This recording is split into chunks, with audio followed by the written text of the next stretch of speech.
Hello everyone, मैं doctor Girish Mishra GS academy में आप सभी का स्वागत करता हूं। हम लोग आज इतिहास के अपने 84वें अंक में भारत के गवर्नर जनरल और वायसराय की बातचीत करेंगे।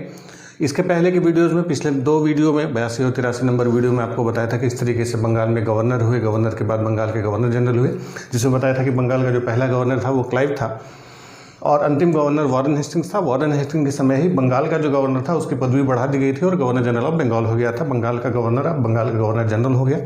तो उन बंगाल के गवर्नर जनरलों में वॉरेन हेस्टिंग्स, कॉर्नवालिस, जॉन्स और वेलेस्ली, जिसमें बताया था कि वेलेस्ली ने भारत में सबसे ज़्यादा साम्राज्य विस्तार किया। उसके बाद जॉर्ज बॉर्लो आया, ये हस्तक्षेप की नीति अपनाता है। फिर मिंटो था, मिंटो के समय आपको बताया था कि अमृतसर की संधि हुई थी पंजाब में। फिर हेस्टिंग्स आता है 1823 से 23 तक और इसने ब्रिटिश साम्राज्य को लगभग दुगुना कर दिया था और इसी के समय से भारत पर ब्रिटिश प्रभुसत्ता साबित हो जाती है, क्योंकि इसके पहले तक, हेस्टिंग्स के पहले तक अंग्रेज जो थे, ईस्ट इंडिया कंपनी जो थी, वो भारत में अनेक शक्तियों के बीच एक शक्ति हुआ करती थी।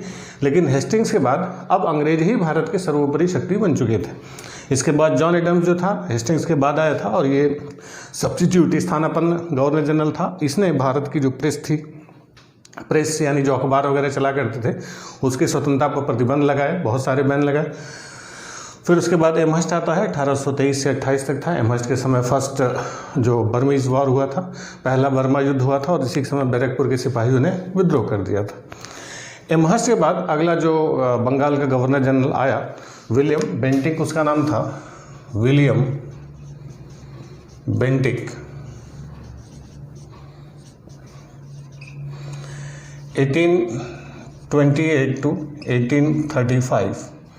अब ये जो विलियम बेंटिक था, इसी के समय 1833 का एक्ट आया था, जो 1833 का चार्टर एक्ट था। उस 1833 के चार्टर एक्ट में अब ये जो बंगाल के गवर्नर जनरल थे, इस बंगाल के गवर्नर जनरल को भारत का गवर्नर जनरल कर दिया, क्योंकि बताया कि अब भारत की सबसे बड़ी ताकत बन चुकी थी ईस्ट इंडिया कंपनी और इसका जो हेड होता था उसको गवर्नर जनरल ऑफ बंगाल कहा जाता था। तो अब ये कंपनी को ठीक नहीं लग रहा था कि भारत की सबसे बड़ी ताकत है और उसके मुखिया को गवर्नर जनरल ऑफ बंगाल कहा जा रहा है।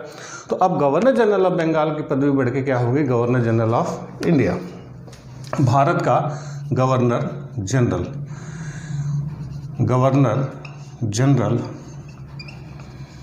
ऑफ इंडिया, ठीक है। तो अब बंगाल के गवर्नर जनरल अब क्या हो गए, भारत के गवर्नर जनरल। और क्योंकि ये विलियम बेंटिक का ही समय आया था, उसी विलियम बेंटिक को भारत का पहला गवर्नर जनरल कहा जाता है, विलियम बेंटिक। यही विलियम बेंटिक 1828 to 1835। तो ये जो गवर्नर जनरल ऑफ इंडिया का कॉन्सेप्ट आया, ये कब आया था, 1833 में आया था, 1833 में आया था, ठीक है।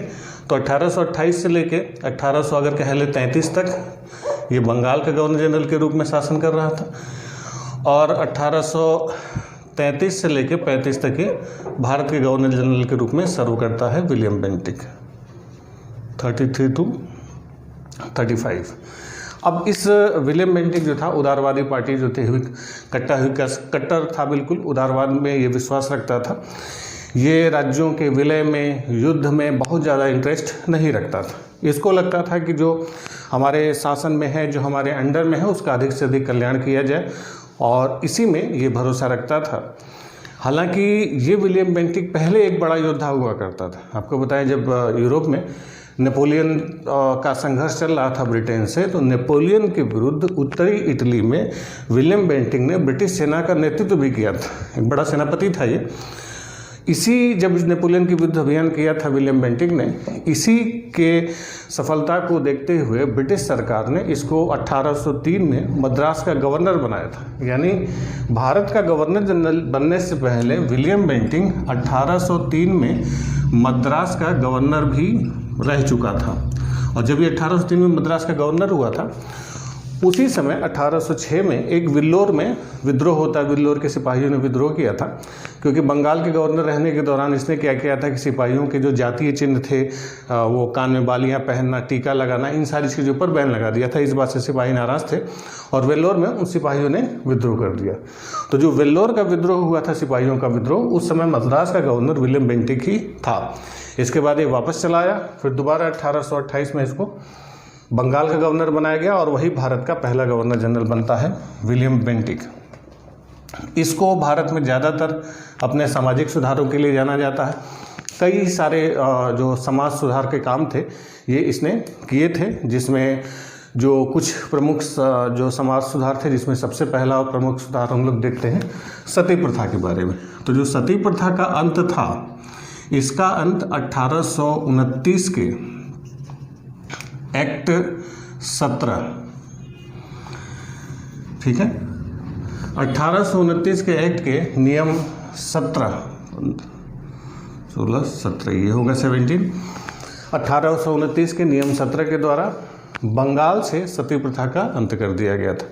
पहले बंगाल में हुआ, फिर 1803 में 1830 में बॉम्बे में और मद्रास में, ठीक है। तो पहले ये जो एक्ट था बंगाल के लिए था, बाद में फिर इसको 30 में बॉम्बे और मद्रास में लागू कर दिया गया, और जो ब्रिटिश क्षेत्र थे उसमें सती प्रथा को बैन कर दिया गया। हालांकि सती प्रथा को प्रतिबंधित करने के प्रयास भारत में भी चल रहे थे। राजा राम मोहन राय, उनकी भाभी जी को जला दिया गया था, इसी वजह से वो भी आंदोलन कर रहे थे। और उसके पहले भी कई शासकों ने भारत में सती प्रथा को समाप्त करने की कोशिश की, लेकिन उतने सुचारू रूप से वो नहीं कर पाया। अकबर के समय भी प्रयास हुए थे, बाद में कुछ मराठा पेशवा थे, उन लोगों ने भी सती प्रथा को समाप्त करने की कोशिश की, लेकिन बहुत ठोस कदम नहीं उठाया। आपको बता दें, छत्रपति शिवाजी की जब मृत्यु हुई थी तो उनके साथ उनकी वाइफ को, जो एक वाइफ थी पुतली बहन, उनको सती कराया गया था। तो बड़े बड़े शासक भी जो होते थे उनके साथ ऐसा होता था कि उनकी पत्नियों को उनके साथ जला दिया जाता था। तो ये बहुत घृणित प्रथा थी, महिलाओं को ज़बरदस्ती जलाया जाता था। तो इसी बात का विरोध चल रहा था। तो इसने पहले, हालांकि विरोध की आशंका थी कि भारतीय सामाजिक मामलों में इंटरफेयर करेंगे, तो इसने पहले अपने लोगों के साथ, जो बहुत सारे इसके विचारक थे, उन लोगों के साथ उसने डिस्कशन किया था। डिस्कशन करने के बाद ये निर्णय निकला कि ज़्यादातर लोग सती प्रथा के विरोध में हैं, इसलिए इसने पहले बंगाल में इस नियम को लागू किया। फिर जब बंगाल में देखा कि इसका कोई विरोध नहीं हो रहा है, तो फिर इसको मद्रास और बॉम्बे में भी सती प्रथा को प्रतिबंधित कर दिया। और इसमें कहा कि जो भी सती प्रथा कराएगा, तो सती हत्या को माना गया कि मानव हत्या के बराबर का अपराध माना गया, कानूनी जुर्म माना गया, और तब जाके सती प्रथा पर प्रभावी रोक लग पाई। सती प्रथा के बाद एक और प्रथा हुआ करती थी उस समय, जिसे देशवासियों को बहुत कष्ट था, वो था ठगी प्रथा। तो ठगों का जो सिलसिला था, ठग जो थे, ठगों में कोई एक धर्म नहीं था, हिंदू थे, मुसलमान थे। जब मुग़लों का पतन होता है औरंगजेब के बाद, तो कानून व्यवस्था की स्थिति बहुत बिगड़ चुकी थी, और जो सेना के लोग थे, जो बेरोजगार लोग थे, जो बहुत टूट चुके थे, उन लोगों ने मिलकर अपने समूह बनाए थे। कई सारे छोटे छोटे समूह हुआ करते थे, और वही लोग रास्ते में लूटपाट किया करते थे। उनको कहा जाता था ठग। तो जो ठग होते थे, ठगों का मतलब जैसे आजकल वाले हम लोग ठग देखते हैं कि बेवकूफ़ बना के पैसा लूटते हैं, वैसे वाले ठग नहीं थे।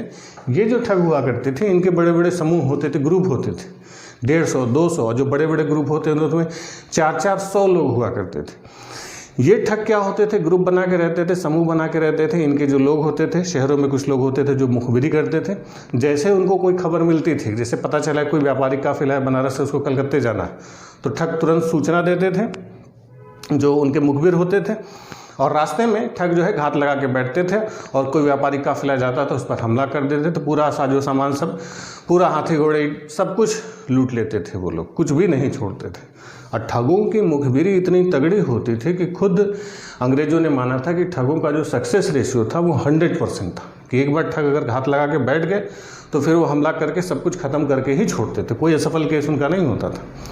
और ठगों की एक बड़ी खास बात होती थी कि ठग जो थे कभी खून नहीं बहाते थे, खून खराबा ठगों की निशानी नहीं होती थी। उनकी जो पहचान होती थी ठगों की, कि वो अपने गले में कॉलर के नीचे लाल रंग का बड़ा सा रुमाल लगाते थे, रेड हैंकरचीफ। जैसे पुरानी फिल्मों में आप देखेंगे बहुत सारे कैरेक्टर होते थे जो गले में कॉलर के नीचे बड़ा सा रुमाल लगा के घूमते थे। तो ये जो गले में कॉलर के नीचे रुमाल का कॉन्सेप्ट था, ये ठगों की निशानी होती थी।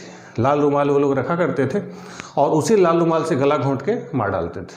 ठीक है, खून खराबा नहीं करते, इसलिए गला घोंट देते थे। तो गला घोंटने का काम ये लोग करते थे, और लाश जो है ज़मीन में दफन करते थे, सारा कपड़ा पैसा सब कुछ लूट के लेके चले जाते थे। और बिल्कुल सिस्टमेटिक ही रहते थे। कोई भी ऐसा नहीं था कि ठगों के समूह में कोई भी शामिल हो जाता था। ठगों की बाकायदा ट्रेनिंग होती थी। जो नौसिखिए ठग होते थे उनको उनके सीनियर्स ट्रेनिंग देते थे। ट्रेनिंग देने के बाद जब वो मैच्योर हो जाते थे, उनकी प्रैक्टिस कराई जाती थी, तब जाके उनको समूह में शामिल कराया जाता था। और जैसे ही हमला होता था, तो जिसका जो जो काम होता था वो काम अपना करने लगते थे। एक आदमी गड्ढा जो है कि खोदना शुरू करता है, दूसरा आदमी लोगों का हाथ बांधना शुरू करता है, तीसरा आदमी लोगों का गला घोटना शुरू करता है, चौथा आदमी सामान लेके लूट के जा रहा है, मुखबिर ये खबर दे के जा रहा है। तो बिल्कुल जैसे एक ऑर्गेनाइज कंपनी काम करती है वैसे ही ठग काम किया करते थे।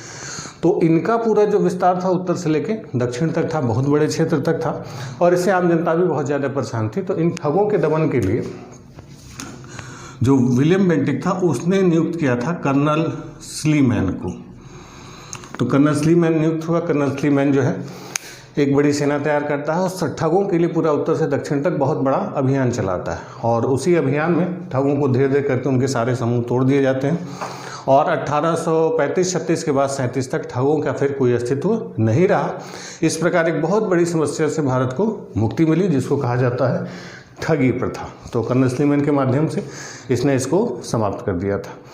और भी इसके विलियम बेंटिक के कई सारे काम रहे, जिसमें इसने क्या किया था कि जो सरकारी सेवाओं में जो भेदभाव होता था, पहले क्या होते थे कि जो ईस्ट इंडिया कंपनी के बड़े बड़े पद होते थे उसमें केवल अंग्रेज ही होते थे, तो उनको ही भर्ती मिलती थी। इसने क्या किया, 1833 में या 1833 का जो एक्ट आया था, उस 1833 के एक्ट की धारा 87, 1833 के एक्ट की धारा 87 में ये कहा दिया गया कि अब जो नियुक्तियां होंगी उन नियुक्तियों में रंग, धर्म, जाति और जो है कि कोई भी भेदभाव नहीं करेगा, नस्ल के आधार पर कोई भेदभाव नहीं होगा।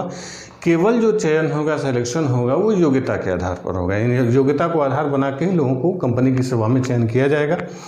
हालांकि यानी भेदभाव को ख़त्म करके एक सामान्य परिपाटी अपनाई जाएगी। हालांकि ये केवल घोषणा ही रही, ज़्यादा प्रमुखता से विलियम बेंटिक इस पर काम नहीं कर पाया, लेकिन फिर भी निचले पदों का मतलब कि जो इनके नीचे छोटे पद होते थे, जैसे न्यायपालिका में भी जो मुंसिफ मजिस्ट्रेट होते थे, उस तक भारतीयों की नियुक्ति अब होने लगी थी। तो भारतीयों के योग्यता के आधार पर जो बड़े पद थे, बड़े पदों में भी जो सबसे निचले पद होते थे वो इसने दिलवाना शुरू कर दिया था। इसी ने शिक्षा के क्षेत्र में भी काम किया था, और शिक्षा के क्षेत्र में 1835 में 1835 में कलकत्ता मेडिकल कॉलेज,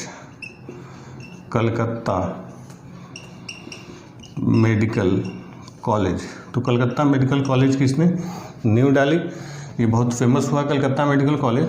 और इसी के हमें शिक्षा के ऊपर कंपनी ने कहा था, जो ब्रिटिश सरकार ने 1833 के एक्ट में कहा था कि कंपनी भारत में शिक्षा पर 21 लाख रुपया व्यय करेगी। तो और भारत में उस समय शिक्षा में क्या था कि अभी तक कोई प्रभावी शिक्षा नीति नहीं थी। जो हिंदुओं की शिक्षा होती थी वो संस्कृत विद्यालयों, पाठशालाओं के भरोसे थी। जो मुसलमानों की शिक्षा थी वो मस्जिदों और मकतबों के भरोसे पड़ी हुई थी। तो शिक्षा का कोई विकास नहीं था। तो उसने क्या किया कि विलियम बेंटिक ने शिक्षा नीति पर ध्यान देना शुरू किया, और इसके लिए बाकायदा मैकाले को नियुक्त किया गया था ताकि वो एक नई शिक्षा नीति जो भारत में हो उसको लागू कर सके। अब शिक्षा नीति के साथ समस्या ये थी कि किस तरीके की शिक्षा नीति लागू की जाए।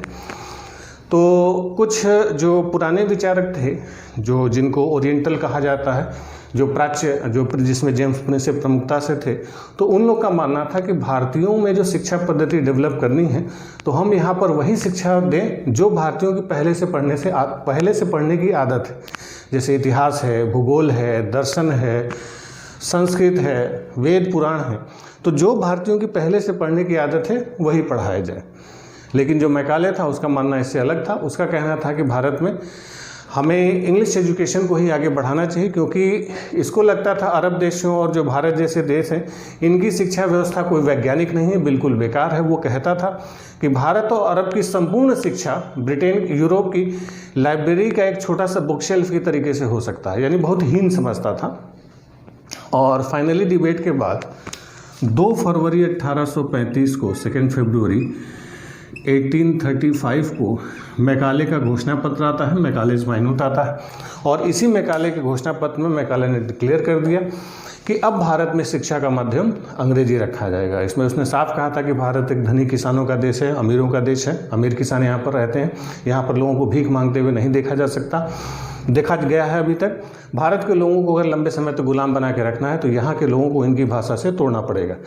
जिस दिन हम इनको इनकी भाषा से तोड़ पाएंगे उस दिन हम भारत में लंबे समय तक अपने नियंत्रण में भारत को रख पाएंगे। हम इस अंग्रेजी शिक्षा के माध्यम से एक ऐसी शिक्षा व्यवस्था निर्मित करने जा रहे हैं जिसको पढ़ के ये भारतीय लोग रंग रूप से तो भारतीय रहेंगे लेकिन दिमाग से अंग्रेज रहेंगे, यानी रहेंगे वो इंडियन लेकिन सोचेंगे हमारी भलाई के लिए। तो इस तरीके से इसने शिक्षा व्यवस्था लागू की। इसको फाइनली मंजूरी मिली 7 मार्च को। 7 मार्च 1835 को ये डिक्लेयर कर दिया गया, यानी 2 फरवरी को मैकाले का घोषणा पत्र आया था और 7 मार्च को ये बिल्कुल डिक्लेयर कर दिया कि अब भारत में शिक्षा का माध्यम अंग्रेजी होगा। इस प्रपोजल को एक्सेप्ट कर लिया। ठीक, इसके अलावा विलियम बेंटिंक जो था ये इसने संभागीय आयुक्तों की नियुक्ति, जो कमिश्नर्स वगैरह थे, तो कमिश्नरों की नियुक्ति का भी प्रावधान किया था, प्रोविज़न किया था। इसने, हालांकि ये साम्राज्यवादी नहीं था लेकिन फिर भी कुछ राज्यों की स्थिति गड़बड़ थी जिसकी वजह से इसने कुछ राज्यों का विलय भी किया, जिसमें मैसूर, कुर्ग, कछार।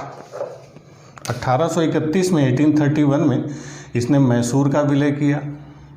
1834 में इसने कुर्ग और कछार। तो साम्राज्यवादी न होते हुए भी यहाँ पर व्यवस्था इतनी गड़बड़ हो गई थी कि इन दोनों को, मैसूर का और कुर्ग और कछार के विलय का जो प्रस्ताव आया था वो स्वीकार कर लिया इसने और इसको विलय कर दिया। तो इसने 3 राज्यों का विलय किया था, मैसूर, कुर्ग और कछार। किसने? William Bentinck. तो ये जो विलियम बेंटिंक था, विलियम बेंटिंक का जो एनालिसिस किया जाता है कि भारत के लिए एक अच्छा गवर्नर जनरल, एक उदार गवर्नर जनरल है, तो ध्यान रखेंगे जितने भी उदार गवर्नर जनरल या जिनको हम अच्छा वाला गवर्नर जनरल कहते हैं वो भारत के लिए उतने अच्छे नहीं होते थे। जितने सख्त, जितने कड़े गवर्नर जनरल होते थे वो भारत के लिए बहुत लाभदायक होते थे। ठीक, क्योंकि उसके बाद जनता में गुस्सा आता था और क्रांति की प्रवृत्ति होती थी और ये लोग क्या करते थे, क्रांति की प्रवृत्ति को शांत कर देते थे।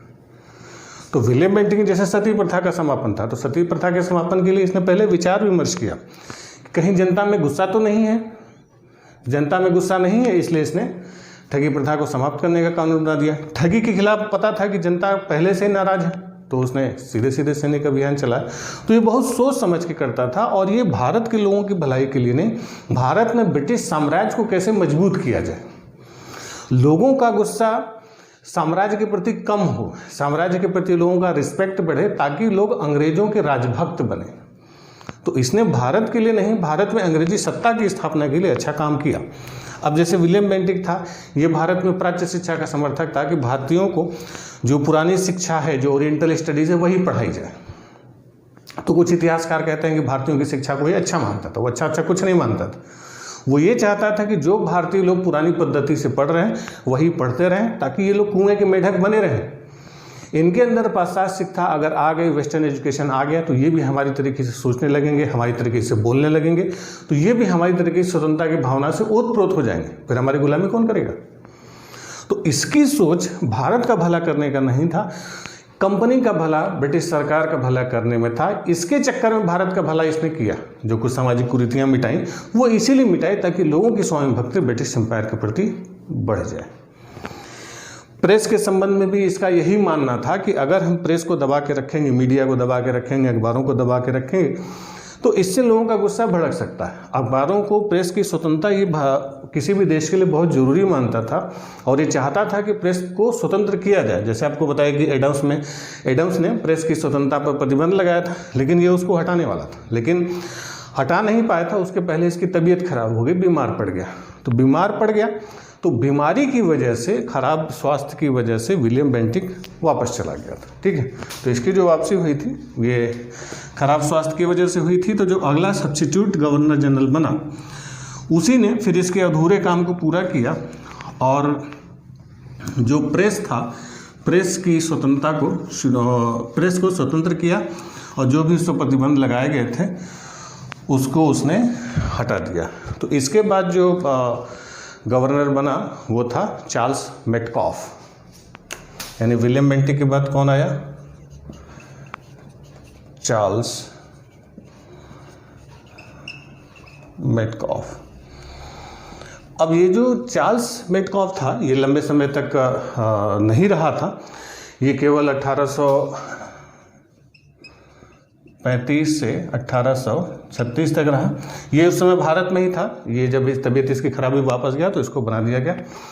इसी ने विलियम बेंटिक का जो काम आपको बताया कि प्रेस की स्वतंत्रता थी, इसको इसी ने पूरा किया था। इसीलिए मेटकाफ को कहा जाता है प्रेस की स्वतंत्रता का मुक्तिदाता, father of press freedom in India. तो भारत में जो प्रेस की स्वतंत्रता है, प्रेस यानी वही अखबार जो चला करते थे, तो प्रेस की स्वतंत्रता का मुक्तिदाता, प्रेस की स्वतंत्रता या प्रेस की स्वतंत्रता का मुक्तिदाता, प्रेस पर से प्रतिबंध उसने हटा दिया। इसीलिए इसको क्या कहा जाता है, father of press freedom in India. किसको? Charles Metcalfe. मेटकाफ के बाद अगला गवर्नर जनरल बन के आता है, भारत का गवर्नर जनरल अगला बन के आता है ऑकलैंड।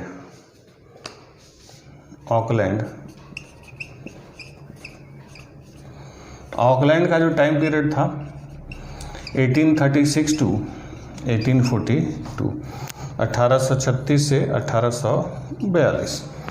ये जो ऑकलैंड था ये थोड़ा अड़ियल स्वभाव का था। इसने जो है कि बहुत कड़े रुख अपनाए थे, बड़ी कड़ी नीतियाँ थी। ये सैनिक शक्तियों पर ज़्यादा भरोसा करता था।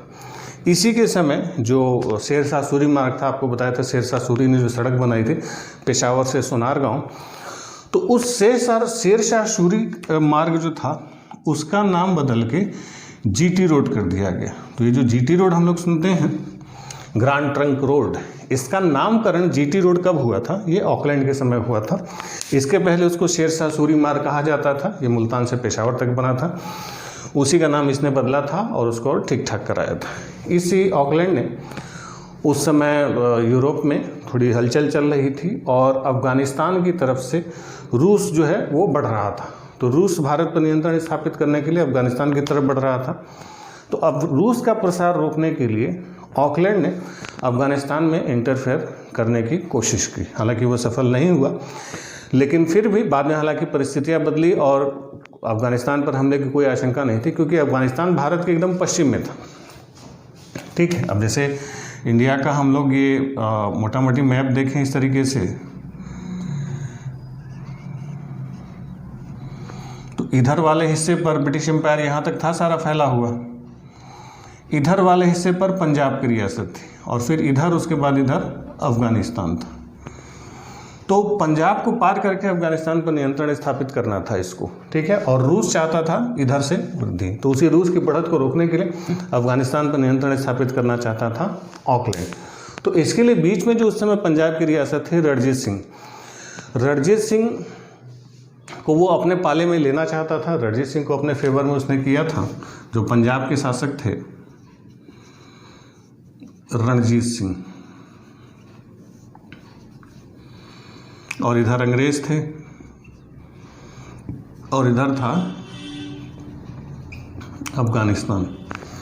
तो अफ़गानिस्तान का जो शासक था दोस्त मोहम्मद के पास इसने अपना दूत भेजा था, लेकिन वो दूत जो वंश था वो दोस्त मोहम्मद को अपने पाले में नहीं कर पाया। तो दोस्त मोहम्मद जो है अफ़गानिस्तान के पाले में रूस की तरफ चला गया। तो रूस के जो अफसर थे वो अफ़गानिस्तान के मामलों में इंटरफेयर करने लगे। तो इसने क्या किया कि अहमद शाह अब्दाली का पोता था शाह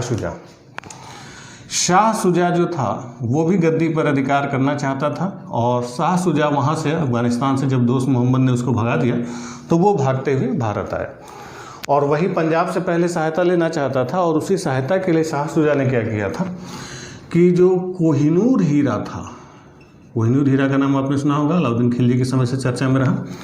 तो ये कोहिनूर हीरा जो था, जिसको शाहजहां ने अपने तख्ते ताऊस में, जो पीकॉक थ्रोन था उसमें जड़वाया हुआ था, तो उस कोहिनूर हीरे को तख्ते ताऊस समेत नादिर शाह उखाड़ के लेके चला गया था और तब से अफ़गानिस्तान में था। तो उसी का अहमद शाह अब्दाली का जो पोता था शाह शुजा, उसने रणजीत सिंह से मदद लेने के बदले में वो कोहिनूर हीरा जो था वो रणजीत सिंह को सौंप दिया। ठीक है, रणजीत सिंह के माध्यम से फिर अंग्रेजों ने शाह शुजा को मदद सौंप दी। तो इन तीनों के बीच एक त्रिपक्षीय समझौता हो जाता है 1838 में। तो 1838 में 1838 में त्रिपक्षीय समझौता हुआ किसके किसके बीच?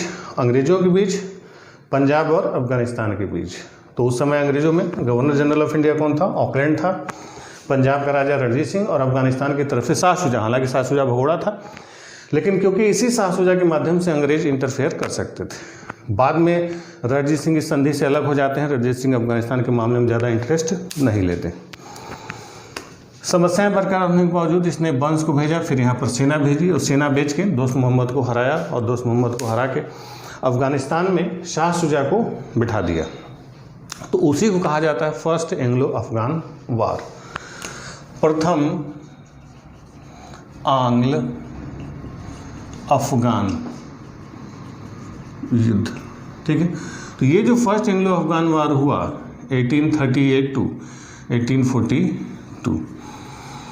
तो इसमें अंग्रेजों ने सेना भेजी, शाह शुजा को गद्दी पर बिठाया गया। जब शाह शुजा गद्दी पर बैठा, लेकिन जो अफगानिस्तान की जनता थी वो शाह शुजा को स्वीकार नहीं करती है और अकबर खां के नेतृत्व में शाह शुजा और अंग्रेजों के खिलाफ फिर से विद्रोह हो जाता है। शाह शुजा की बाद में हत्या कर दी जाती है, अंग्रेजों को पकड़ लिया जाता है और अंग्रेजों की जो सेना वापस लौट रही थी उस पूरी सेना को ख़त्म कर दिया गया। सोचिए, जो ब्रिटिश सेना गई थी उसमें केवल एक डॉक्टर बिडेन को जिंदा छोड़ा गया था, केवल ये बताने के लिए कि सारी सेना खत्म हो गई। लगभग 20,000 की पूरी सेना, हारी हुई सेना जो अंग्रेजों की जो वापस लौट रही थी, पूरी की पूरी सेना को अफगानियों ने मार डाला था, सबकी हत्या कर दी थी, कोई नहीं बचा था। केवल एक आदमी संदेश देने के लिए उसने उन सबों ने भेजा था। तो बहुत बुरी हार हुई थी इस फर्स्ट एंग्लो अफगान वॉर में ऑकलैंड की, या अंग्रेज़ों की आप कह लीजिए। तो अफगानिस्तान नीति अंग्रेज़ों की भारत में कभी सफल नहीं हुई, क्योंकि अफगानिस्तान की राजनीति बहुत अलग थी। वो थोड़ा दूसरे तरीके के अफगान लोग थे, वो किसी की अधीनता स्वीकार नहीं करते थे, वो किसी एक राजा के अंडर में रहते नहीं थे। आज भी आप देखिए अफगानिस्तान में बहुत हलचल रहती है, तो वो कबीलाई संस्कृति वाले लोग हैं। तो वहाँ पर ऑकलैंड को मतलब मुंह की खानी पड़ती है और फर्स्ट एंग्लो अफगान वार में बहुत ज़्यादा बेइज्जती हो जाती है ब्रिटिश सरकार की। इसी बेइज्जती की वजह से ऑकलैंड को वापस बुला लिया जाता है और वापस बुलाने के बाद अगला गवर्नर जनरल ऑफ इंडिया बना के भेजा जाता है एलन बरो को। एलन बरो, जो एलन बरो था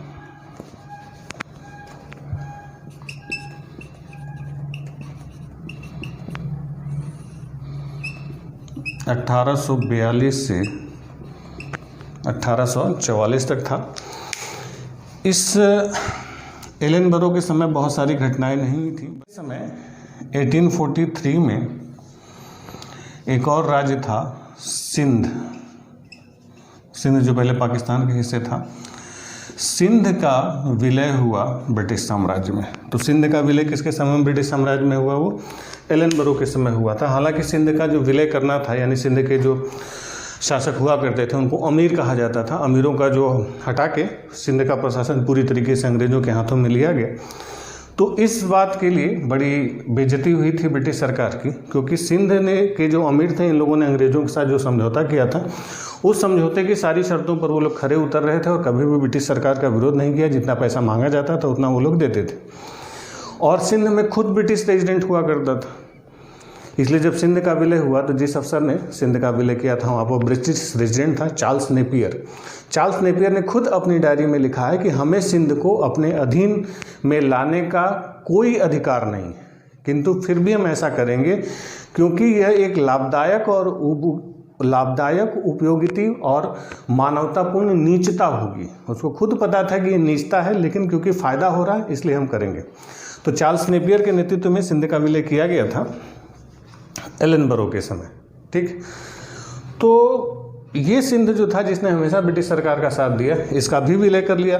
तो इससे साफ हो गया कि इनका जो उद्देश्य था कि बस साम्राज्य विस्तार करना है, किसी संधि किसी समझौते का इन लोगों पर कोई फर्क नहीं पड़ता था। अब यानी इसके समय दो काम थे, एक नरबली का समापन और दूसरा सिंध का विलय। इसके बाद अगला जो गवर्नर जनरल बन के आया वो था हार्डिंग।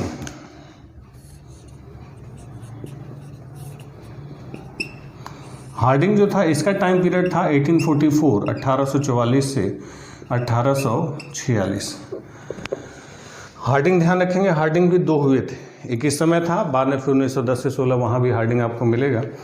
तो ये जो हार्डिंग था, इसी हार्डिंग के समय फर्स्ट एंग्लो सिख वार हुआ था, प्रथम आंग्ल सिख युद्ध, फर्स्ट एंग्लो सिख वार। ये जो प्रथम आंग्ल सिख युद्ध हुआ था इसमें रणजीत सिंह की मौत के बाद जो हालत उत्पन्न हुई थी पंजाब में, उसमें देखते हुए अंग्रेज़ों ने इंटरफेयर करना शुरू किया। इसके बारे में अलग से सिख साम्राज्य के बारे में एक वीडियो में पहले आपको बता चुके हैं, एक बार उसको आप देखेंगे तो सारी चीज़ें रिवाइव हो जाएंगी। यहाँ पर बस उस युद्ध के बारे में आपको बता दें, ये 1845 से लेके 1846 तक चला और इस युद्ध का जो अंत हुआ था मार्च 1946 में एक संधि हुई थी, लाहौर की संधि, 9 मार्च 1946, ट्रीटी ऑफ लाहौर, लाहौर की संधि। तो लाहौर की संधि से फर्स्ट एंग्लो सिख वॉर समाप्त हो गया था और इसी में एक ब्रिटिश रेजिडेंट को इनके दरबार में रख दिया गया था। दिलीप सिंह को राजा घोषित कर दिया गया था और ब्रिटिश रेजिडेंट उसका संरक्षक था। लेकिन उसने इतना ज़्यादा इंटरफेयर करना शुरू कर दिया, इतना ज़्यादा इंटरफेयर करना शुरू कर दिया कि जिसकी वजह से जो सिखों में उबन हुई और फिर से कुछ ही समय के अंदर दूसरा एंग्लो सिख वॉर शुरू होता है। इसके बाद फिर एंग्लो सिख वॉर ख़त्म हुआ हार्डिंग के समय। इसके बाद अगला गवर्नर जनरल ऑफ इंडिया, अगला जो आप देख रहे हैं ना, ये सारे भारत के गवर्नर जनरल थे, इसके पहले बंगाल के। इसके बाद अगला गवर्नर जनरल बन के आता है डलहौजी।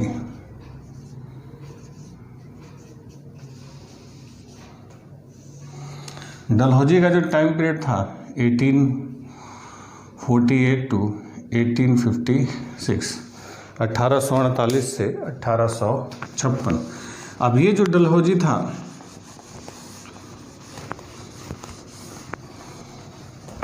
डलहौजी ये मात्र 36 साल की उम्र में गवर्नर जनरल बना, 36 ईयर्स। भारत का सबसे युवा गवर्नर जनरल डलहौजी ही था। मात्र 36 साल की उम्र में गवर्नर जनरल बन के भारत पहुंचा। बहुत ही पढ़ा लिखा था, तेज तर्रार था, साम्राज्यवादी, असीमित ऊर्जा से भरपूर। तो इसने क्या किया कि जितनी पुरानी चीज़ थी सबको उसने समाप्त कर दिया। जो छोटे मोटे राजा संधि समझौते थे, ये सब इसको अच्छे नहीं लगते थे। सीधे सीधे विलय करना, मतलब उसको ये मुखौटा नहीं पसंद आता था। जैसे सहायक संधि हुई तो नाम मात्र का राजा, अब नाम मात्र का राजा उसको अच्छा नहीं लगता था। उसको लगता था जब वो हमारे टुकड़ों पर पल रहा है तो हम ही कंट्रोल कर लें। वहाँ की जनता को अगर मुक्ति देनी है तो राजाओं को हटाओ दिस, सीधा, कोई संधि समझौता उसको फर्क नहीं पड़ता। इवन मुगलों का जो नाम चल रहा था उसको भी उसने समाप्त कर दिया कि सीधे सीधे अब कोई, पहले था कि भाई कंपनी थी, कंपनी धीरे धीरे करके बढ़ती चली गई, फिर भारतीय राजाओं के माध्यम से वो शासन कर रही थी। तो उसने कहा भारतीय राजाओं को हटाइए, खुद शासन अपने हाथ में लेते। तो सबसे भयानक जो साम्राज्यवादी था भारत में, गवर्नर जनरलों में सबसे भयानक साम्राज्यवादी था डलहौजी था। इसने किसी को नहीं बख्शा, सबको एक तरफ से। यानी अब तक जो केवल नाम था कि अंग्रेज संधि समझौतों के माध्यम से कब्जा कर रहे थे, वो नाम भी हट गया। सीधे बोला कि हम कब्जा करेंगे। ताकत उसने दिखाई, कम उम्र था इसलिए ताकत वो ज़्यादा प्रदर्शित कर रहा था।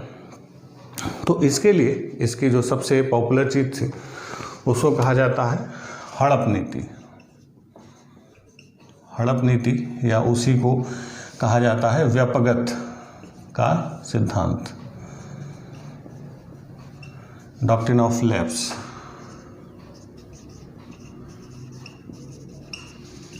तो ये जो डॉक्ट्रिन ऑफ लैप्स या व्यापगत का सिद्धांत था डलहौजी ने अपनाया। इसमें सीधे सीधे उसने नियम बनाए कि जिस राजा, नवाब या नरेश का कोई वैध उत्तराधिकारी नहीं है, लीगल सक्सेसर, वैध उत्तराधिकारी का मतलब उस राजा, नवाब या नरेश का कोई अपना पुत्र न हो, उस राजा, नवाब या नरेश को का मरने के बाद उसके क्षेत्र को ब्रिटिश साम्राज्य का हिस्सा बना लिया जाए। बहुत सारे ऐसे शासक थे जिनके अपने बेटे नहीं हुआ करते थे। इसके बाद उसने फिर वो विलय करना शुरू कर दिया था। उसने हालांकि जो इसमें लिस्ट बनाई थी 3 तरीके के भारतीय राज्यों की घोषणा उसने की थी कि वो भारतीय राज्य हैं जो कभी ब्रिटिश सरकार के अंडर में नहीं रहे, तो उनके मामलों में इंटरफेयर नहीं करना था। दूसरे वो थे जो आंशिक, जो पहले मुगलों या मराठों के अंडर में थे, उसके बाद फिर अंग्रेज़ों के अंडर में आए, और तीसरे वो थे जो सीधे सीधे अंग्रेज़ों के अंडर में आ गए थे। तो दूसरी और तीसरी कैटेगरी के जो लोग थे उनको उसने गोद लेने का कोई अधिकार नहीं दिया कि अगर राजा का लड़का नहीं है तो उसके मरने के बाद सीधे उनके क्षेत्र को ब्रिटिश एम्पायर का हिस्सा बना लिया जाएगा। तो गोद लेने के जो कानूनी अधिकार था भारतीयों में, भारतीय शासकों में, उसको उसने सीधे सीधे ख़त्म कर दिया और इससे कई सारे राज्यों का विलय उसने किया। और शुरुआत इसने की इस डॉक्ट्रिन ऑफ लैप में, सबसे पहले शुरुआत हुई थी सतारा से 1848 में। तो सतारा जो शिवाजी के वंशज थे, अप्पा साहेब, उनके मरने के बाद ब्रिटिश साम्राज्य का विलय कर लिया गया, कुछ नहीं दिया गया उनके जो उत्तराधिकारी थे। सतारा के बाद आता है जैतपुर। जैतपुर मध्य प्रदेश में था। 1849 में जैतपुर का विलय किया गया। जैतपुर के बाद आता है संभलपुर, 49 में ही आया था संभलपुर 1849। ये जो संभलपुर था ये उड़ीसा में था। यहाँ पर नारायण सिंह थे यहाँ के जागीरदार। नारायण सिंह के बाद संभलपुर को ब्रिटिश साम्राज्य का हिस्सा बना लिया गया। इसके अलावा बघाट था पंजाब में। बघाट 1850 में बघाट का विलय कर लिया गया। ठीक है, तो ये जो बघाट था ये पंजाब में था, लेकिन ध्यान रखेंगे इस बघाट को बाद में वापस कर दिया गया था। कैनिंग ने बघाट को वापस कर दिया था। कैनिंग ने वापस किया। ठीक है, बघाट के बाद फिर आता है उदयपुर। उदयपुर जो था ये भी 1850 में था। ये भी मध्य प्रदेश में था, एमपी में था। तो उदयपुर और बघाट के शासकों ने भी वहाँ पर ब्रिटिश सरकार के पास अपील की थी कि हमारा राज्य वापस किया जाए।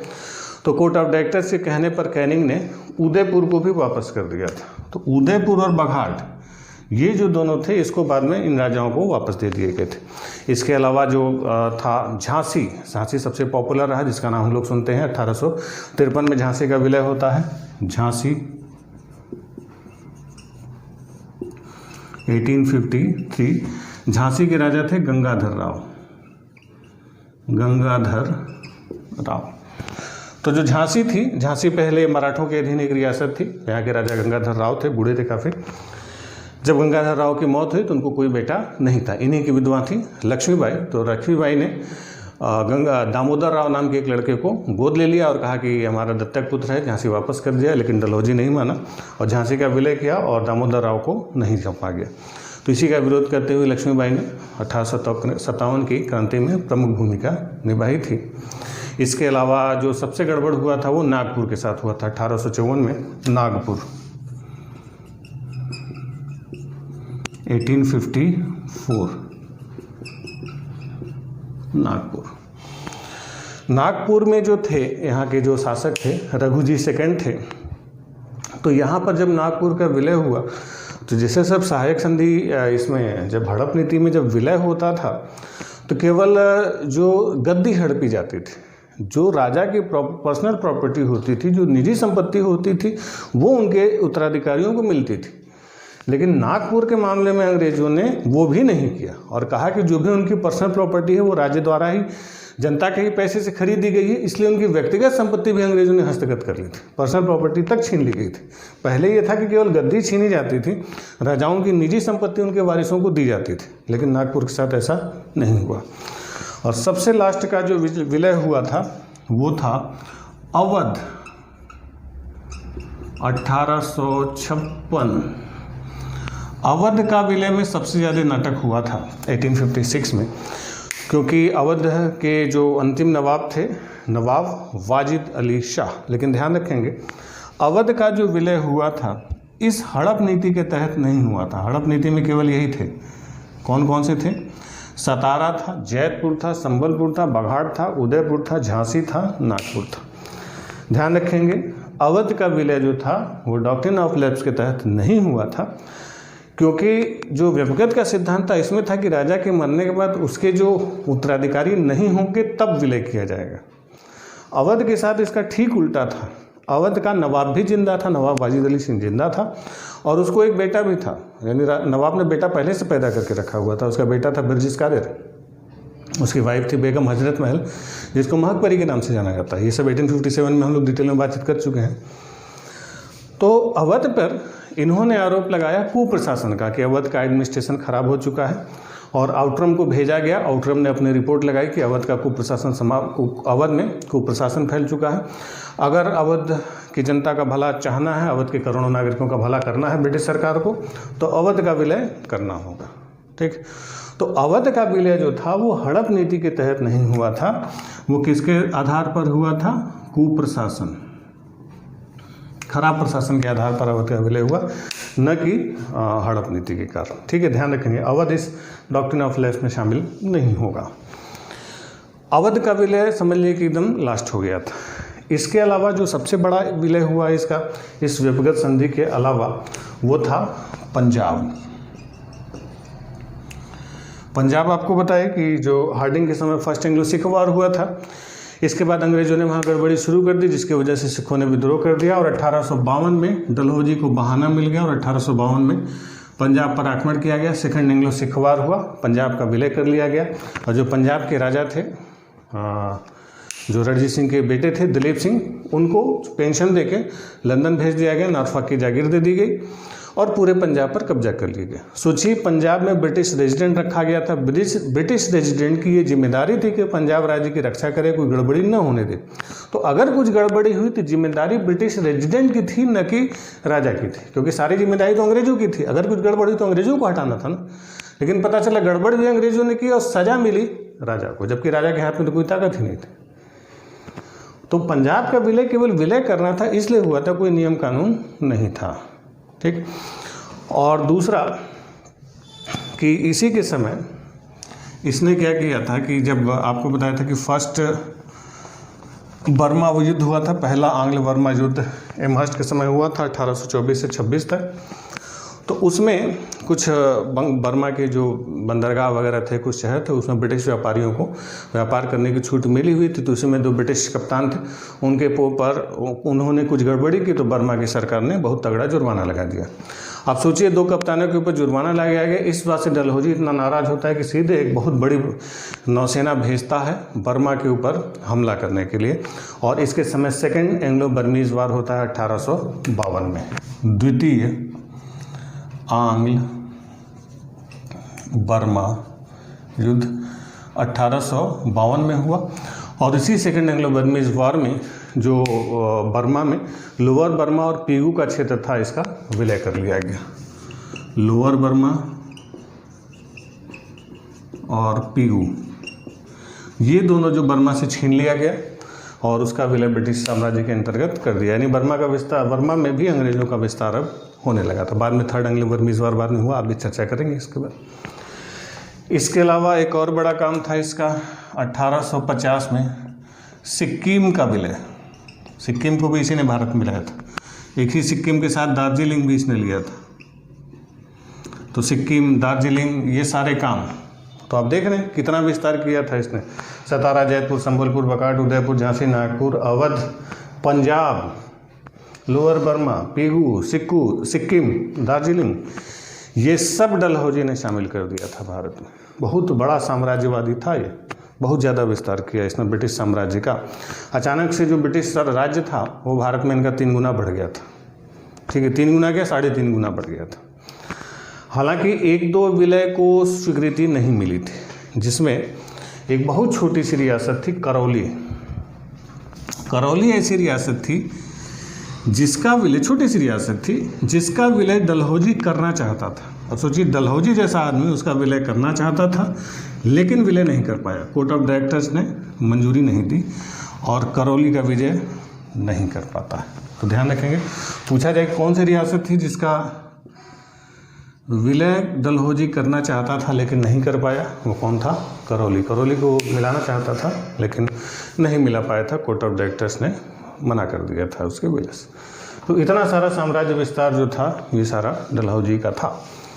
अब इस डलहौजी ने केवल साम्राज्य विस्तार ही नहीं किया और बहुत सारे सुधार भी किए। भारत में कई सारी नई नई चीज़ें इसने शुरू कर दी कि जैसे बताया कि पहले बंगाल का गवर्नर होता था, वही बंगाल का गवर्नर जनरल हो गया, वही फिर भारत का गवर्नर जनरल हो गया। तो जो भारत का गवर्नर जनरल होता था तो उसकी जिम्मेदारी बंगाल की भी होती थी। जैसे मद्रास का एक गवर्नर होता था, बॉम्बे का एक गवर्नर होता था, बंगाल का गवर्नर होता था, लेकिन बंगाल का गवर्नर अब गवर्नर जनरल ऑफ इंडिया हो चुका था। यानी भारत के गवर्नर जनरल होने के साथ साथ वो बंगाल का भी गवर्नर होता था। तो इसने क्या किया कि गवर्नर जनरल के काम के बोझ को कम करने के लिए बंगाल में अलग से एक लेफ्टिनेंट गवर्नर की नियुक्ति कर दी। बंगाल काम काज अलग कर दी, गवर्नर जनरल भारत को देखेगा। तो बंगाल में अलग से लेफ्टिनेंट गवर्नर की नियुक्ति किसने की थी? डलहौजी ने ही कर दी थी। इसी ने सेना को भी संगठित करने का काम किया था, सेना को और व्यवस्थित किया। और इसने जो तोपखाना था, पहले तोपखाना कलकत्ते में हुआ करता था, तोपखाना जो था इसको पहले जो कलकत्ता था इसको कलकत्ते से शिफ्ट कर दिया मेरठ। मेरठ में इसने तोपखाना बना दिया।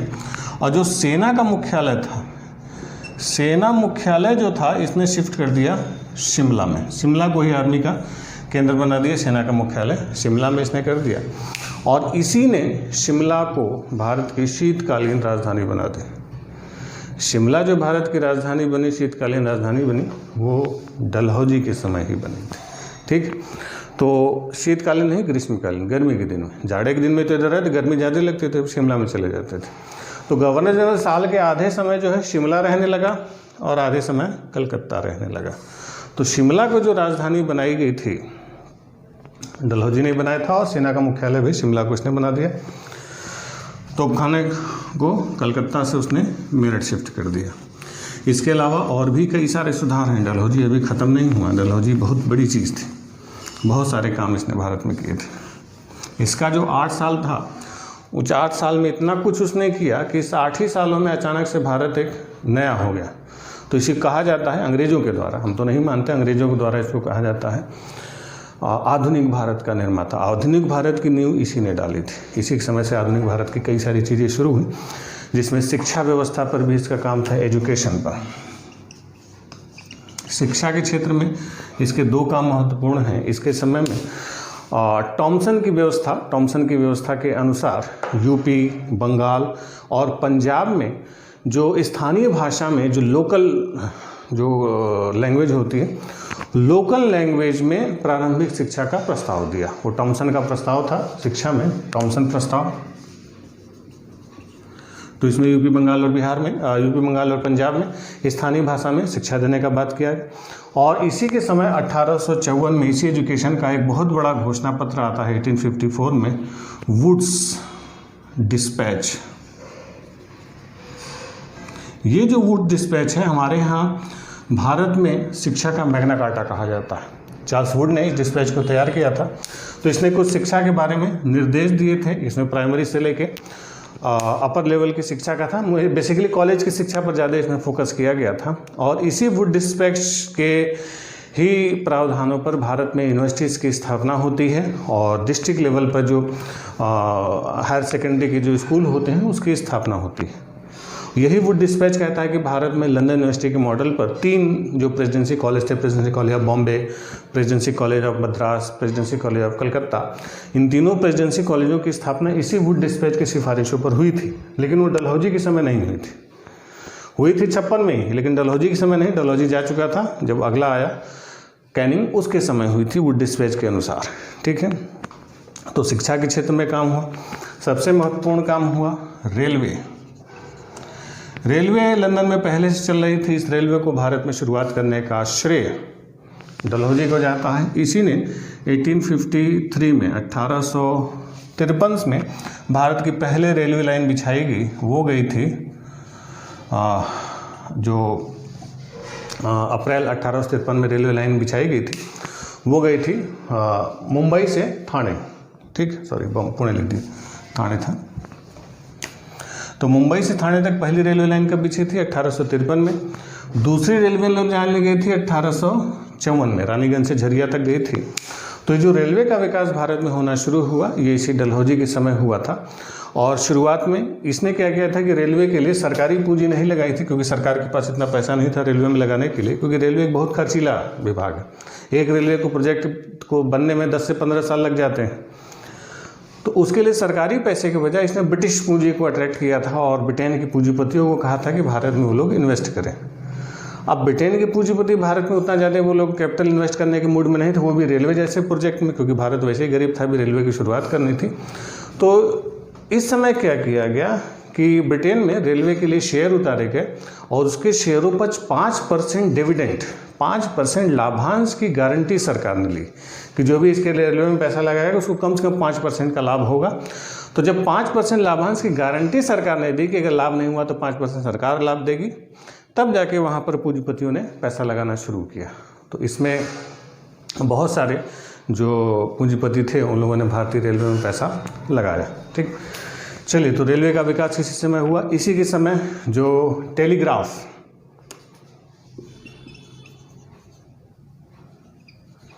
जिसको बेतार कहा जाता है, विद्युत तार, पहले होता था ना, तार आता था, बड़े तेजी संदेश वो तार के माध्यम संदेश भेजे जाते थे। तो टेलीग्राफ लाइन इसी ने शुरू करवाई थी। इसी के समय टेलीग्राफ लाइन शुरू हुई थी और पहला जो टेलीग्राफ भेजा गया था वो था कलकत्ता से आगरा। तो कलकत्ता से आगरा की जो टेलीग्राफ लाइन थी, पहली टेलीग्राफ लाइन थी। तो रेलवे और टेलीग्राफ इन दोनों की शुरुआत इसी ने की थी। और इन्हीं दोनों ने अभी जब इसके ठीक बाद जब 1857 की क्रांति हुई, तो 1857 की क्रांति में विद्रोहियों को हराने में इन दोनों की बड़ी प्रमुख भूमिका रही। रेलवे के माध्यम से सेना को बहुत आसानी से एक जगह से दूसरी जगह पहुंचाया जाता था और टेलीग्राफ के माध्यम से संदेश बहुत तेजी से जाते थे।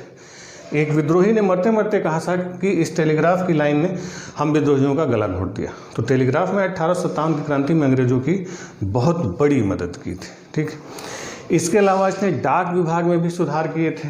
पोस्टल रिफॉर्म भी इसके नाम पर आता है। टेलीग्राफ, शिक्षा, रेलवे, सब कुछ इसने किया था, डाक सुधार। तो डाक व्यवस्था में क्या किया कि पहले जो संदेश एक जगह से दूसरी जगह भेजे जाते थे, तो संदेशों का भेजना बड़ा सरकार के लिए, डाक विभाग एक खर्चीला विभाग था, बड़ा खर्चा होता था। उस खर्चे को उसने कम किया और इसने पहली बार भारत में जो पोस्टल स्टैंप होते हैं, डाक टिकट, तो डाक टिकटों की व्यवस्था जो थी वो इसी ने शुरू की थी।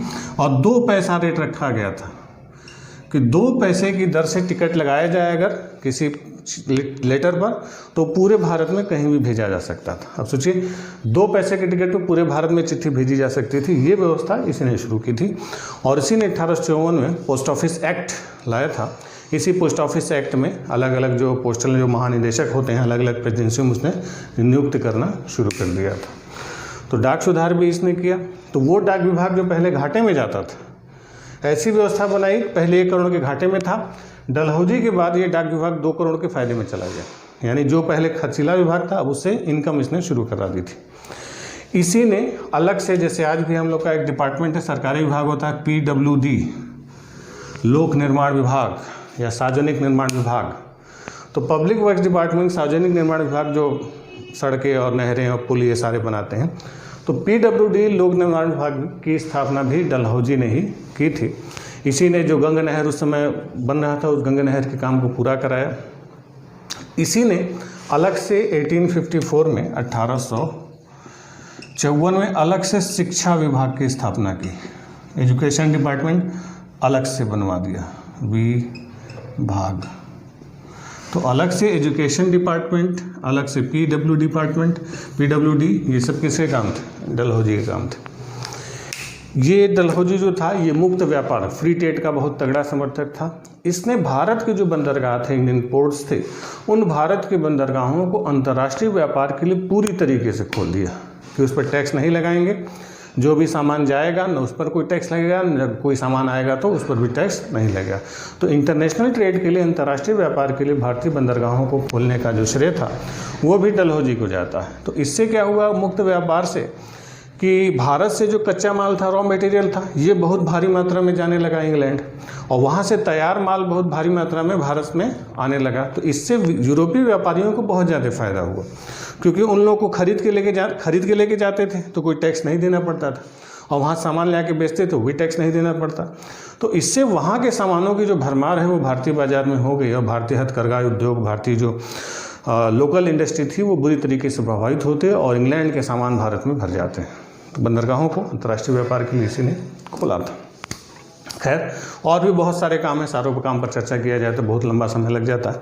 कुल मिला के डलहौजी ने बहुत ज़्यादा काम किया, लेकिन वही है कि ज़्यादा काम भी कभी कभी नुकसानदेह साबित हो जाता है। जैसे आज का वीडियो बहुत लंबा जा रहा है, तो ये लंबा जाते जाते भी आप भी उब गए कितना पढ़ा जाए।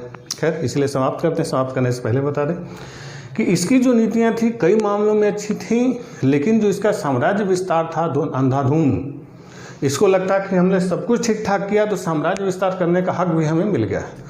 तो अगर आप 10 अच्छे काम करेंगे तो इसके लिए आपको 10 बुरे काम करने का लाइसेंस नहीं मिल जाएगा। अच्छे काम किए ठीक, लेकिन बुरे काम करेंगे तो उसकी सज़ा भी मिलेगी। तो इसके साम्राज्य विस्तार ने इतना लोगों के अंदर गुस्सा भर दिया था कि गुस्सा बढ़ता चला गया, गुस्सा बढ़ता चला गया, और उस गुस्से की जानकारी इसको नहीं हो रही थी। इसको लग रहा था कि काम हो रहा है, लेकिन वही गुस्सा इतना ज़्यादा बढ़ा कि इसके आने वाले जो इसका उत्तराधिकारी था उसको उस गुस्से का सामना करना पड़ा। यानी इसके समय लोगों का गुस्सा बारूद के रूप में इकट्ठा हो रहा था, लेकिन इसके समय फटा नहीं। जैसे ही ये जाता है, कैनिंग आता है, इसके जाने के ठीक 1 साल बाद 1857 की क्रांति हो जाती है। तो 1857 की क्रांति में और कई सारी चीज़ों के अलावा सबसे बड़ा जो योगदान माना जाता है वो डलहौजी का ही माना जाता है। डलहौजी ने बहुत सारा काम किया, लेकिन 1857 की क्रांति भी करवा डाली। इसी की वजह से हुआ, क्योंकि इतनी कड़ी नीतियाँ इसने बताई कि लोगों का गुस्सा बाहर निकला। जैसे आपको जब विलियम बेंटिक समझा रहे थे तो बताया था कि विलियम बेंटिक उदार था, तो जो उदार गवर्नर जनरल होते थे वो गुलामी की जंजीरों को और मजबूत कर देते थे। डलहौजी ने बहुत सारी गड़बड़ियाँ की, लेकिन इसने क्या फ़ायदा दिलाया? क्रांति कराने। तो भारत के लिए उससे ज़्यादा अच्छा ये साबित हुआ कि इसके जाते ही क्रांति हो गई। ठीक। और उसमें जो क्रांति में डलहौजी की जो सबसे गड़बड़ काम थे साम्राज्य विस्तार में, वो था अवध, क्योंकि अवध एक बड़ा क्षेत्र था। अवध के नवाब की बड़ी रिस्पेक्ट थी, और अवध के नवाब के बताया था कि अवध के राज्य के विलय का कोई तो लॉजिक नहीं था, कोई तर्क नहीं था। वो ज़बरदस्ती का विलय किया गया था, साम्राज्य विस्तार किया गया था। तो ज़बरदस्ती की विलय करने की वजह से अवध की जनता इससे नाराज़ हो जाती है। और 1857 की क्रांति में सबसे ज़्यादा जो जम के हिस्सा लिया था वो अवध के ही लोगों ने हिस्सा लिया था। तो अवध इसकी आखिरी भूल साबित होती है। ठीक है, अवध का विलय हुआ 1856 में, 57 में क्रांति हो जाती है। चलिए, तो ये था डलहौजी। अब इसके बाद जो देख रहे थे, पहले बंगाल के गवर्नर, फिर बंगाल के गवर्नर जनरल, अब भारत के गवर्नर जनरल, अब आएंगे भारत के वायसराय। अब भारत के वायसराय कैसे बने, इसके बाद क्या क्या हुआ, इसके बारे में चर्चा करेंगे हम लोग अगली क्लास में। बने रहिए हमारे साथ। उम्मीद है आज की चीज़ें समझ में आई होंगी।